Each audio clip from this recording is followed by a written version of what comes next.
For 12 minutes, every evasive maneuver Duke Cunningham performed on board his F-4J Phantom II had been countered as if the pilot of the MiG-17 could read his mind, locked to his tail like a shadow. The F-4J shuddered as cannon fire tore through his starboard wing. Sweat filled Cunningham's oxygen mask as he wrenched the 15-ton aircraft into another desperate turn, afterburners blazing. The efforts led nowhere. The enemy was still behind. It had to be him, Colonel Toom, the faceless North Vietnamese ace, credited with downing 13 Americans. No photographs existed of the pilot, no confirmed identity. The Phantom's twin J-79 engine screamed in protest as Cunningham pulled 9 Gs, pushing past the airframe's design limits. The control stick fought against his grip as warning lights flashed across his instrument panel. This isn't a dogfighter, but a fleet defender that has suddenly found itself before the deadliest ace in the jungle. The fastest warbird. During World War II, it didn't matter if a pilot fought for the Allies or the Axis. Once in the cockpit, there was no guarantees to land in one piece. You could survive a brutal dogfight, only to be betrayed minutes later by the laws of physics. When aircraft dove at top speeds, propeller blades began to slice the air faster than sound, something they were not equipped to handle. As the warplane approached Mach 0.85, or 650 miles per hour, the control surfaces stopped responding, and engines strained against walls of pressure.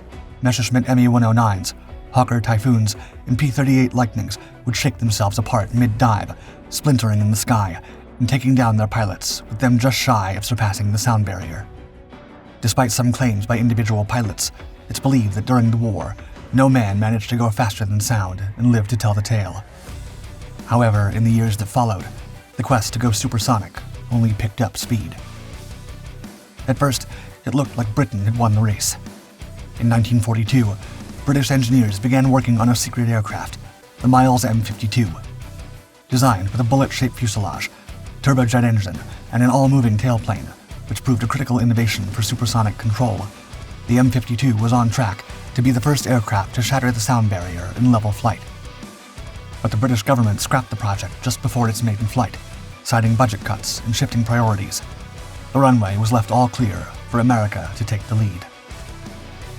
On October 14, 1947, Captain Chuck Yeager, riding the orange bullet-shaped Bell X-1, was dropped from a B-29 at 25,000 feet.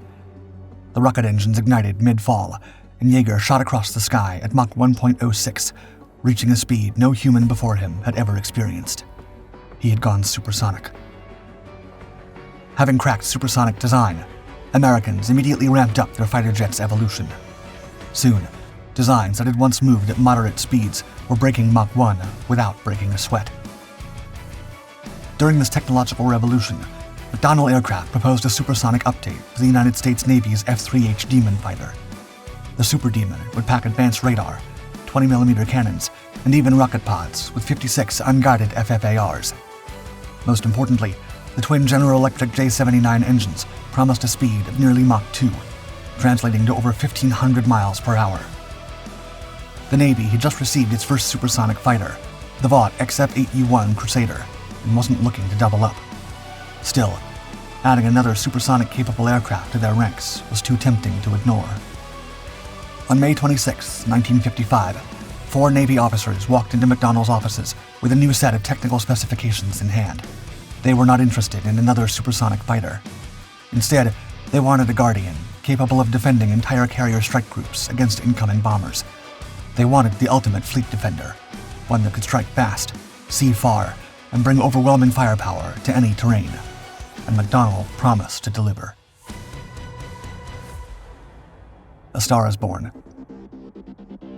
The first prototype delivered by McDonnell engineers was known as the XF-4H-1. Its design was propelled by a set of General Electric J-79 GE8 turbojet engines, the same power plants inside other icons like the Lockheed F-104 Starfighter and the F-11F-1F Super Tiger. For improved efficiency and maximized internal fuel capacity, these engines were embedded low within the fuselage and fed by fixed geometry air intakes, which promised to cut weight and enhance airflow. Initial wind tunnel testing revealed lateral instability. Instead of taking the central section of the aircraft back to the drawing board, McDonnell's engineers opted for a smaller adjustment. They angled the outer portions of the wings upward by 12 degrees, giving the aircraft a distinctive cranked wing shape and more stable flight characteristics without further modifications. By May 1958, the prototype was ready for takeoff. At the controls was veteran test pilot Robert C. Little. The XF-4H-1's nose lifted and took to the sky for the first time. But the flight would not go flawlessly. An internal malfunction kept the landing gear locked in place, and the air intakes failed to deliver optimal airflow to the engines. McDonnell's engineers rushed to fix the problems, bleeding off turbulent air by implementing thousands of intake holes into the aircraft to refine its aerodynamic flow.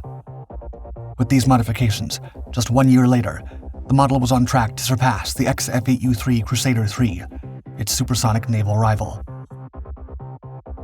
On December 6, 1959, the second XF-4H-1 model launched into a near-vertical zoom climb as part of an operation set to break a new record known as top flight.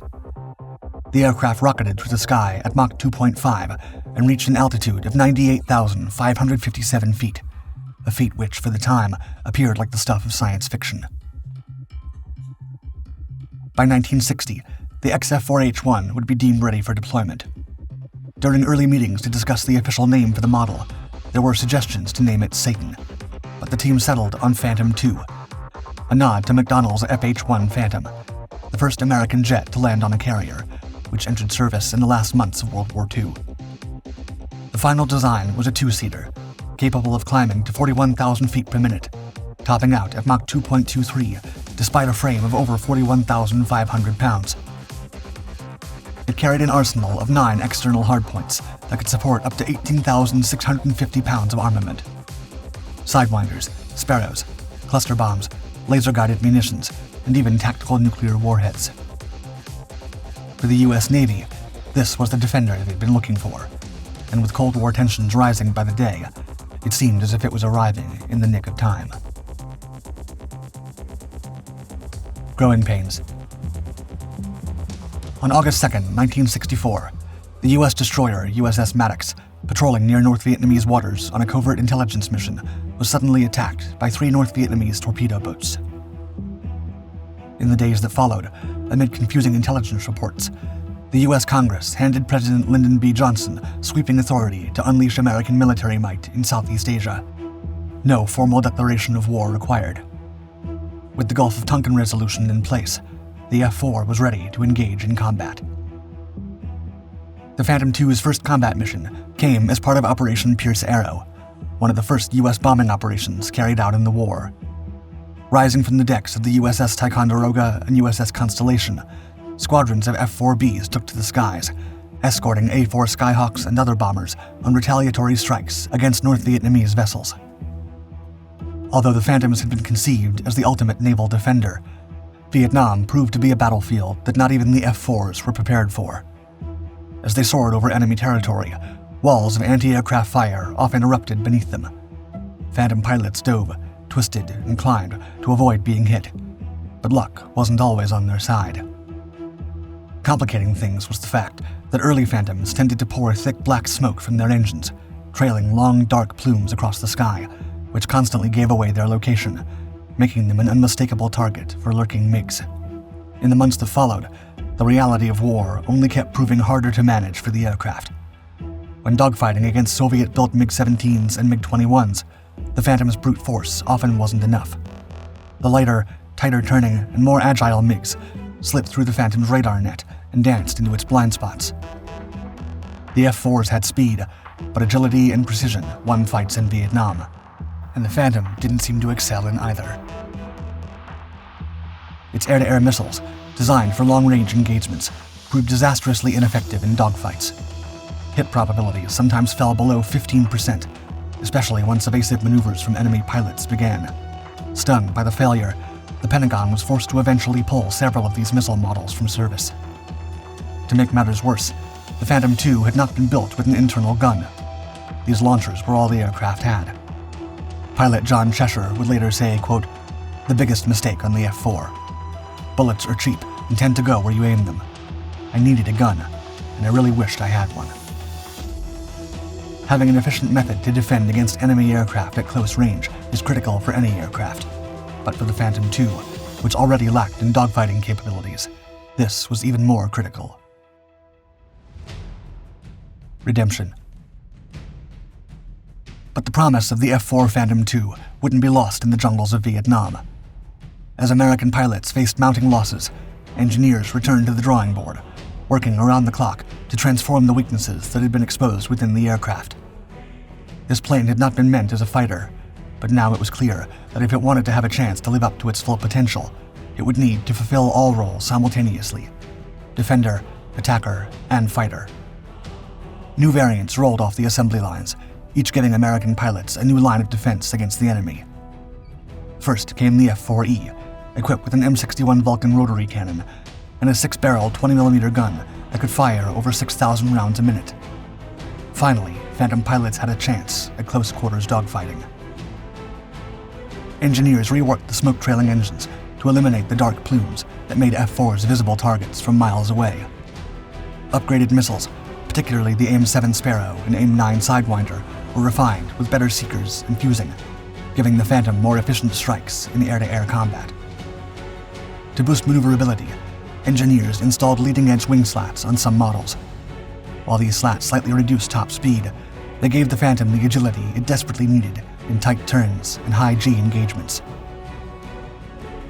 In 1968, the Navy launched the Top Gun program, designed to help Phantom pilots master the art of air combat maneuvering. The idea was to transform aviators into elite dogfighters, able to outthink, outfly, and outfight the MiGs. When it entered Vietnam, the Phantom II seemed doomed, but just a couple of years later, it began to live up to its full potential, turning men into flying legends. One of those legends was Colonel Philip Handley. It was the later years of the war. Colonel Handley was leading a 4-ship formation of F-4Es on a combat air patrol over Vietnam when 2 MiG-19s swooped in from above. The rest of the Phantoms were running low on fuel and could only dodge and disengage. Alone, 15,000 feet above ground, Handley was left to face the enemy. He launched missile after missile, 4 in total, but the MiGs dodged them all. That's when Handley made a critical decision. With only his M61 Vulcan cannon left, he nosed down and closed in on his enemy at supersonic speed. At Mach 1.2, the air roared around him as he lined up his shot, a precise, high-deflection shot at near point-blank range. The 6 barrels of the Vulcan fired away, unleashing a torrent of shells. The MiG-19 exploded in midair, shattered in an instant by a burst of supersonic fire. It was the only recorded aerial gun takedown ever performed at supersonic speed. The Vietnam Aces. In the final years of the Vietnam War, the F-4 Phantom II continued to redeem itself. Of all the pilots who took to the skies during the war, the 5 who would earn the title of Ace would do it while flying a Phantom II, and some of them didn't even have to sit in the front seat to accomplish this. Colonel Charles de Bellevue became the deadliest U.S. aviator of the war, despite not being a pilot. As a weapons systems officer, he sat in the back seat of his Phantom, where radars and sensors were his weapons of choice. On May 10, 1972, de Bellevue was paired with Colonel Steve Ritchie as they undertook a mission to strike targets in North Vietnam and cripple the flow of enemy supplies. That day, the Phantom carried a secret weapon, the APX-80 system, codenamed Combat Tree. This top-secret device allowed select Phantoms to detect North Vietnamese MiGs beyond visual range by intercepting their identification friend or foe signals, transmissions meant to prevent friendly fire from North Vietnamese ground defenses. De Bellevue, scanning the radar scope in the cockpit's rear, used Combat Tree to identify a MiG-21 closing in. He relayed the enemy's bearing to Ritchie, and 2 AIM-7 Sparrow missiles roared from their Phantom. One found its mark, and a fireball exploded in the air as the enemy aircraft collapsed. Over the next 4 months, de Bellevue destroyed 5 more MiGs. In one engagement, he and pilot Captain John Madden found themselves in a low-speed dogfight.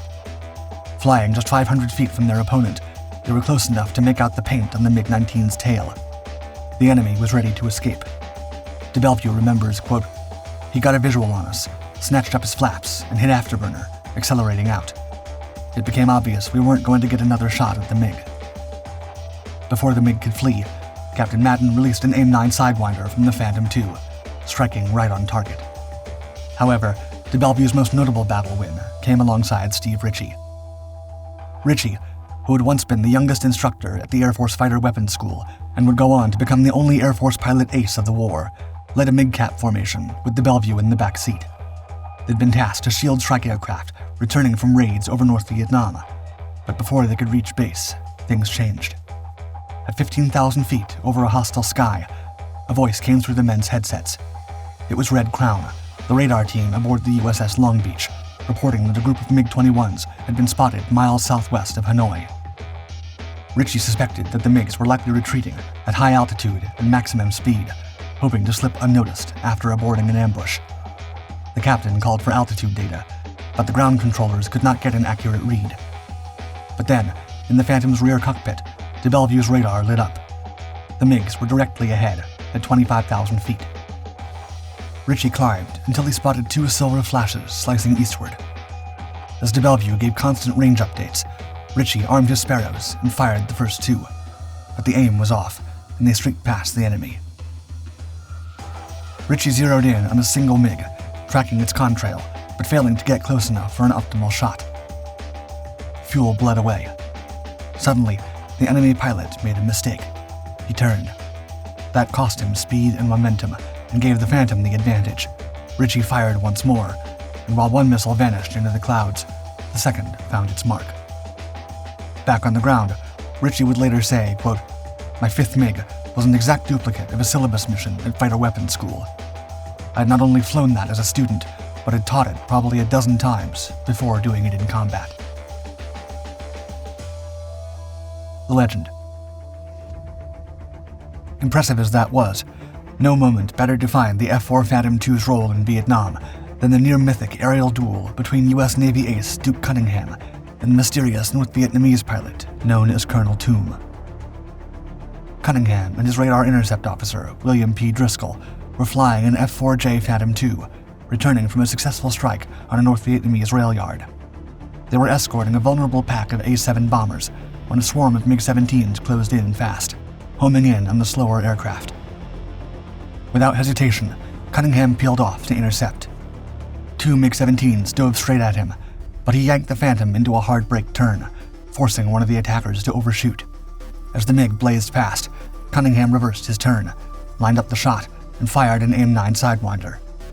The missile found the heat of the MiG's engine and neutralized the enemy before he could shoot again. Then, Cunningham spotted another MiG zeroing in on Showtime 112, another F-4J, flown by the squadron's executive officer. The enemy was locked onto his blind six. Cunningham keyed the mic and shouted a warning, but the XO didn't react, mistaking the call for a distant threat. Cunningham's voice came through the radio once more, telling him to brake before he was shot down. This time, the XO responded, pulling hard and clearing the line of fire. Cunningham squeezed off another Sidewinder, just inside the missile's minimum arming range. It was a risky shot, but the missile found the MiG's hot exhaust and tore it apart. Still airborne, Cunningham and Driscoll began heading toward the coast at 10,000 feet when a lone aircraft emerged ahead of them, another MiG-17, cutting toward them on a collision course. The two jets screamed past each other, nearly wingtip to wingtip, as Cunningham instinctively went vertical to throw off pursuit. But the MiG didn't run.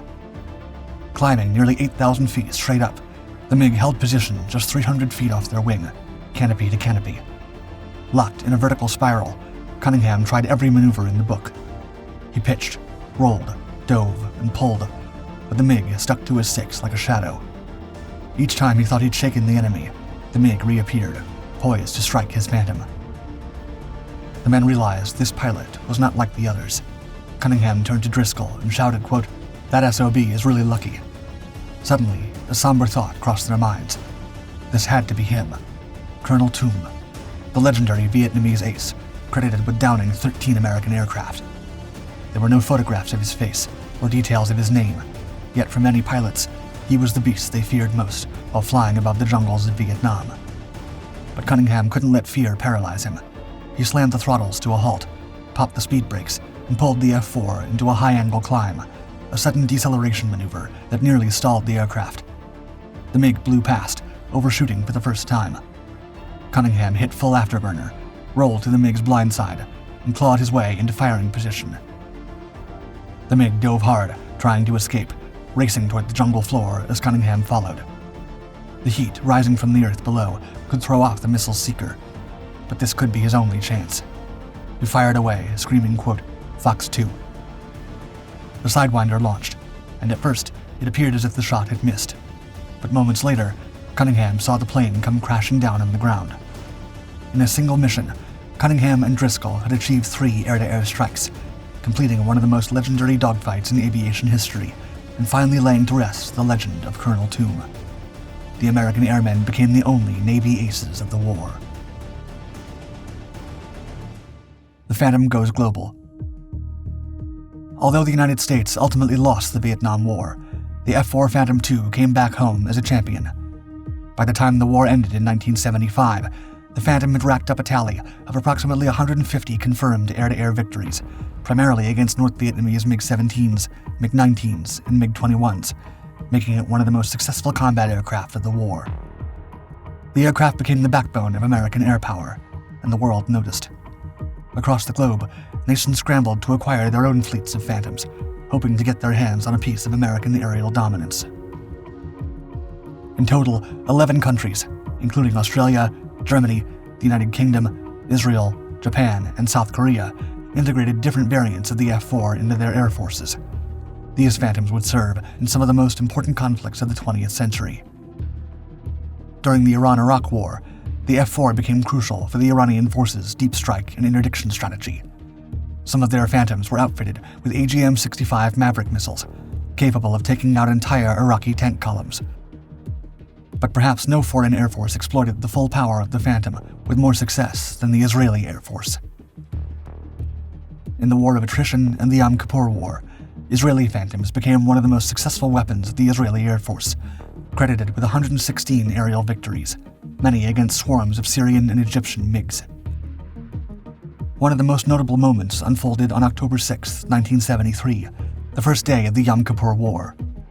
At Ophir Air Base near Sharm el-Sheikh, then Major Amir Nachumi sat on quick reaction alert as radar blips lit up the screen. 28 Egyptian MiG-17s and MiG-21s were inbound for a strike.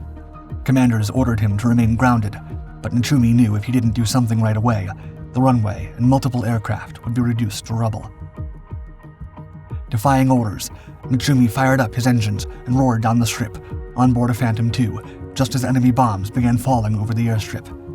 He jettisoned his external fuel tanks for maximum agility and climbed into a sky filled with enemy fighters alongside his wingman. Nachumi later recalled, quote, "I looked back to see that number 2 was airborne and that everything was okay, and I saw smoke plumes on the runway like cotton balls, and I didn't understand. I told my navigator, 'Look, what do you make of this?' He said, 'They're bombing the runway. This must be war.'" Splitting from the second aircraft, he zeroed in on 2 MiG-17s and fired a pair of AIM-9 Sidewinders, vaporizing both targets with mid-air strikes. He then dove into close-quarters combat, raking 2 more MiGs with cannon fire. This time, his Phantom didn't come out unscathed. One engine abruptly stalled from damage during the melee. Somehow, Nachumi managed to restart it mid-flight. Pressing the attack, he scored 2 additional strikes before finally disengaging and nursing his aircraft back to the cratered runway below, dodging bomb debris as he landed. That day, Amir Nachumi downed 4 enemy aircraft in a single sortie. He would claim 3 more victories over the next few days, still flying his Phantom II, earning his place among Israel's top fighter aces. The final takeoff. Despite being one of the most capable aircraft of its generation, by the late 1970s and throughout the 1980s, age began to catch up with the F-4 Phantom II. It lacked the cutting-edge digital avionics, fly-by-wire control systems, and modern radar technology that were quickly becoming standard in newer fighters. Even so, the Phantom held the line. It remained a proud workhorse of the U.S. arsenal well into the 1990s, finally stepping down after more than 30 years of combat service. Its retirement marked the rise of a new era, the dawn of the Teen series. These next-generation jets, including the F-14 Tomcat, F-15 Eagle, F-16 Fighting Falcon, and F-A-18 Hornet, were engineered for a faster, more agile, and more connected battle space. With better thrust-to-weight ratios, advanced avionics, and refined weapon systems, all while being cheaper to operate per flight hour. They quickly became the successors of the Phantom's legacy. The F-15 Eagle seized the air superiority role, climbing higher and striking faster than any rival. The F-A-18 Hornet took over the carrier decks, replacing the Phantom in naval operations. Meanwhile, the F-16 turned into the new multi-role warrior, dominating both air-to-air dogfights and deep strike missions. And yet, the Phantom's story didn't end. Across the globe, foreign air forces continued to fly the jet into the following decades. Turkey even launched an ambitious program to reforge the Phantom for 21st century warfare. In a $632 million modernization effort, the Turkish Air Force transformed 54 aging F-4Es into the F-4E 2020 Terminator. Outfitted with multi-mode fire control radars, cutting-edge electronic warfare pods, advanced self-defense systems, and an arsenal of precision-guided weapons, these new iterations evolved to keep the F-4 fighting for years to come. To this day, Turkey's F-4E 2020 Terminators remain fully operational and are expected to stay in service until at least 2030, making them some of the last remaining Phantoms still flying, carrying on their legacy more than 60 years after their first flight. These warplanes may no longer be the kings of the global skies, but for every pilot who straps in, the aircraft still offers what it always has: the promise of glory and the chance to become an ace in the fire-streaked skies of war.